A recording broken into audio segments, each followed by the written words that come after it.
Welcome back, Virgo, to 12th House Tarot Reading. My name is Mouse. I am your host.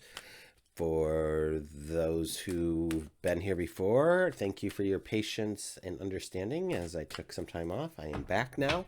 For those people that are new, we do a past, present, and future spread with clarifiers for each. Obviously, my interpretation of what's going on. Take what resonates and leave the rest. Consider liking and subscribing as well. Help my channel grow. Appreciate you. In the past position, we have the Knight of Wands, followed by, wow, the Seven of Swords and the Nine of Wands. All right. Let's see what the energy on the bottom is. The Emperor. That's nice. I appreciate that energy for you. The Emperor brings to the table just this readiness, this steadiness, this knowledge, this dominance. This they just need to walk in the room and all the heads turn, right? Like everybody knows who the Emperor is, and the Emperor is at the ready. Even though they're sitting here in their gown, in their robes. I don't know. They have the armor on underneath, so he is prepared to get up and go at any moment. So that's the undercurrent of this reading for you, Virgo. That being said, we start out with the Knight of Wands. And the Knight of Wands says, you know what? The path ahead of you is clear. Let's get a move on. And this is in the past position, so we'll get the clarity in a minute. The Seven of Swords in the present position is all about self-preservation, taking care of things to make sure that you are the one that thrives, that you succeed at whatever it is that you're doing. It isn't necessarily about backstabbing someone else. It might be about you being backstabbed, but the energy that I'm feeling today is about you and self-preservation. And we go over here to the Nine of Wands. The Nine of Wands is basically everything you've ever learned in your life, sitting here in one conglomerate, like all big wands around you, representing the knowledge and wisdom and know-how that you've gathered in this lifetime thus far. So let's keep forging ahead. Knight of Wands has the Temperance with it, the Four of Swords, and the Devil. All right, it's interesting. A handful of these cards I just got in the Taurus reading. So it's interesting after I shuffle so well and then they still pop up for the earth signs. It's just interesting. So the path ahead is clear with this Knight of Wands, and this is in the past position. Now, even though this reading is for the 17th to the 23rd, we know that energy is fluid, right? So what we're looking at here, and this Devil part can be a Capricorn. It's fine. Let a Capricorn come and help you out, right? We're moving forward. The Temperance is all about the alchemy, about your artistic creativity, your intuition.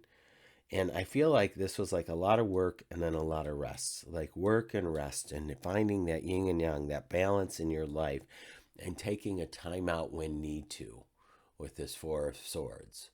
You're going to trust the process and you're going to rest. That's what's showing up for me.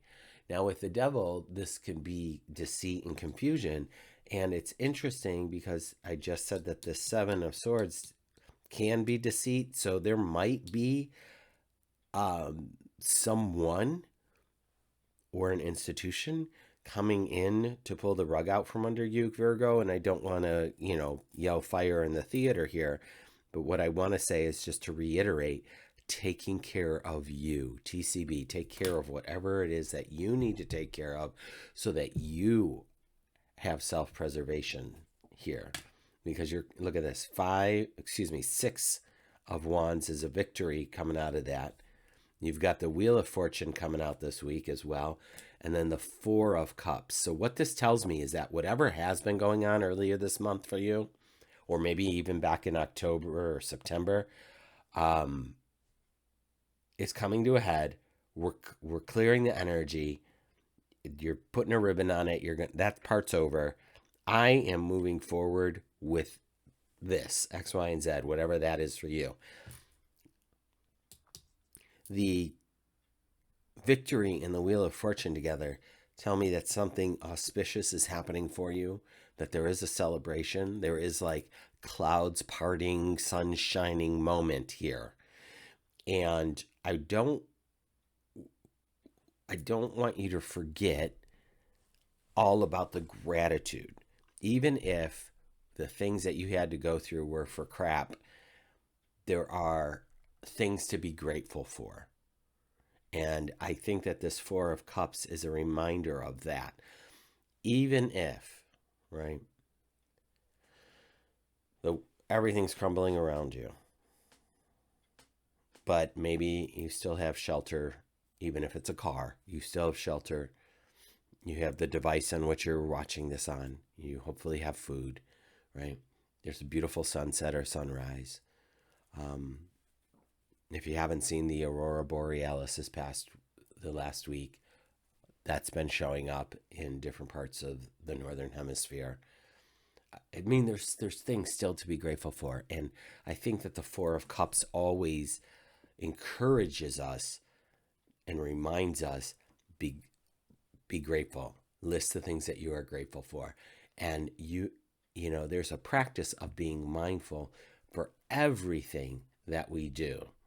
The fact that I could pick up this pencil, talk to you through this microphone, I have electricity, I have this desk, I'm warm and safe in my house. You know, even that I have, when I'm brushing my teeth, that I have teeth to brush, that I have a toothpaste and toothbrush, that I have running water.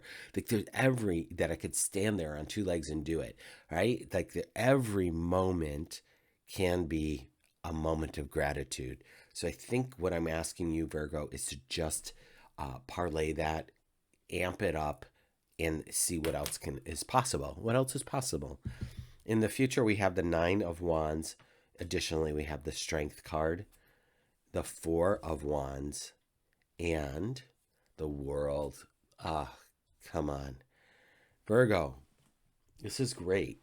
So what I'm seeing here is, again, I stated that this card, the Nine of Wands, is all about everything that you've learned or accomplished over the years.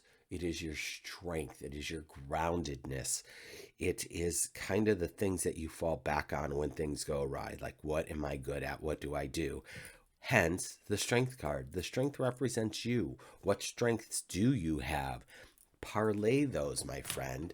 Even if you're like, oh, I wonder if blah, blah, blah, I could do this thing.